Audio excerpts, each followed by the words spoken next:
You respond to that? First, it's a complete nonsense to say that a president has anything called a project. There's nothing like that. Presidents come into office to govern for a period that they are given. Whatever they want to do, they do it within that given period. If they have anything that remains unfinished, it is not for them to say, I want to finish. There will be an election. The next president will decide whether they want to continue with that or not. And no one has said that what is being done is actually so important that it must continue to be done by the same person. Let's say you're building a road. Your term can just simply come to an end, and whoever comes in would continue to build that road. They will not stand halfway, because these are projects for the country. They are not projects for the president. So the argument politically would apply in any country, because whoever is in office anywhere in the world would be doing certain things. So the issue of a term limit is to deal and promote governance. If you are in office and you know you're elected for 4 years, you must do your things within the 4 years. If you are elected and you are there for 5 years, do your things within. If you cannot do your things within the 5 years, that's a sign of incompetence. It's like a student who is in an exam and they are told that this exam is 3 hours. And then they say, no, I want to write in 5 hours because I have not been able to finish. Of course, in exams they fail. So I think that's not an issue at all. Politically, it shouldn't make sense to do so. There's no doubt that those proposals are not good for the country. There's no doubt about it. There's also no doubt that they are unacceptable to the vast majority of the people of Zimbabwe. We must say quickly that proposals to amend the constitution, that the proposals within 90 days, we will actually be changing the constitution. That is not part of the mandate that they were given to govern the country. So if you are the president, you are not given the mandate to change the way in which we are governed, or even to make proposals.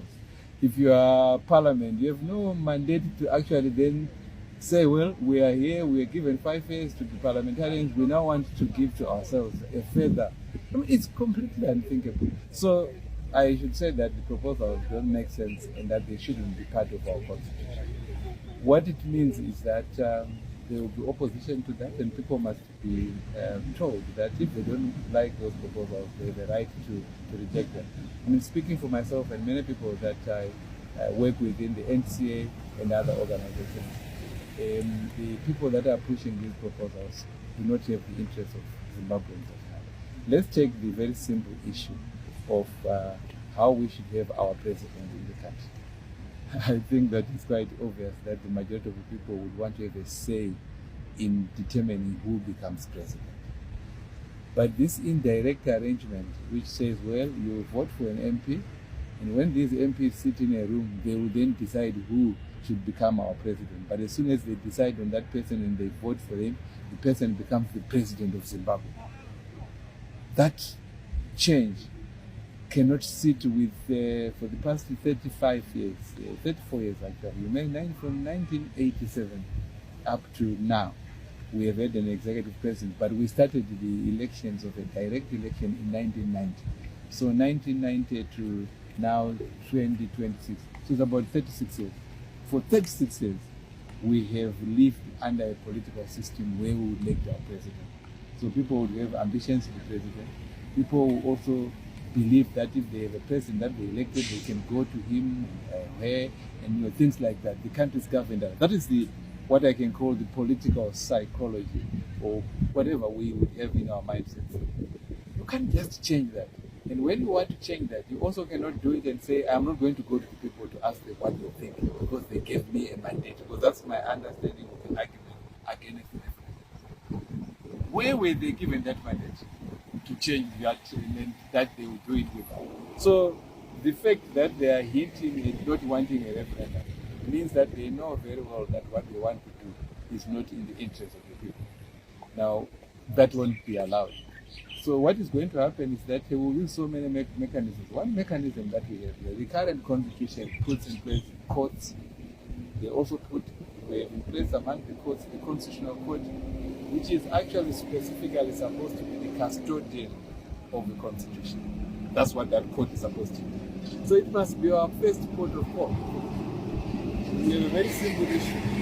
When these changes be done without a referendum, the movers of these proposals say it can be done without a referendum. We are saying it cannot be done without a referendum. That's a legal question. Just a matter of what does the Constitution currently say. So we go to court. That's not a street issue.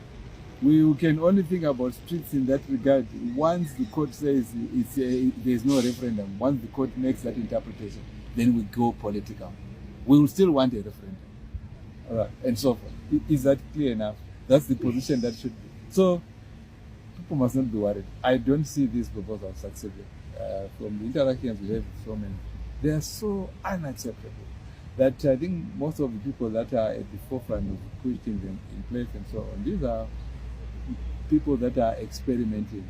They are not well grounded in politics, although they are doing it in the name of people that are grounded in politics. But the front runners of the proposals are people that will have a rude awakening to say that you cannot just think that you have had a brilliant idea, you move from what you have stored into a head into paper, and then somewhat you are likely to get that passed by a cabinet, and you are also likely that you can speak to the nation and say this. Those things they can do, moving papers from one office to the other, and even publishing things in the Gazette. But the political process of getting the people of this country to say that from now on will be governed by those proposals, that's a very difficult process. And they'll have to do it. I mean, they have to have all the power. I'm sure, I don't know, if they are relying on their own power, unfortunately, they won't succeed unless they were given the power of God. But without the power of God and they have their own power, that simply that they were elected in the last election, they can simply lose that mandate within minutes. I'm sure we all know that. You can lose them. You were elected in 23 years.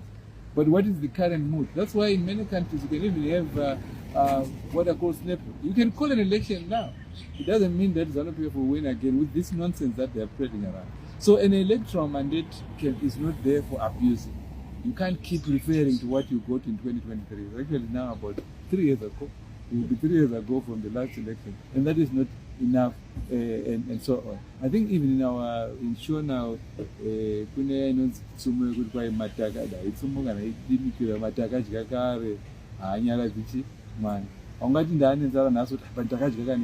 irrelevant. I mean, we are here now to look at what are the interests of Zimbabweans. You know, they elected me in 2023. So we should be saying that I think they want to cause political instability. That's what they're up to, which is bad for these politicians to invite, because there will be people who oppose. And I'm sure now that they have state power, they would say, well, if you oppose, we'll arrest you. If you oppose, you know, the usual thing. But certainly they will be opposed, and certainly they must prepare to arrest people. And that is now to invite political trouble. You have a peaceful country, they should know that people will rise against these things, and so on. We do it peacefully, etc. So we engage in courts, especially for that. We have no problem with them now trying to say they go to their parliament that they support. But I also need to add that it is very worrying that these politicians believe that the mere fact that you belong to a particular political party would mean that as an MP you must not think. So they say we have a 2/3 majority. So those people in parliament must not think. If you are ZANU-PF, just accept that proposal. There's something wrong with that party, not wrong with the political system. A political system which has parliament must benefit from parliamentarians each independently applying their mind. But ZANU-PF is running the country on the basis that parliamentarians are robots or rubber stamps. That must be changed, etc. So those are my reactions. It's unacceptable. They also want to do it in an unconstitutional way. If they believe what they are doing is constitutional, let's meet in the courts. But the courts are not going to be the end of the matter. If the court says it's unconstitutional, that of course is the end of the matter. But if the court say it's constitutional, we'll then try and make it change the constitution in a way. We will resist it politically.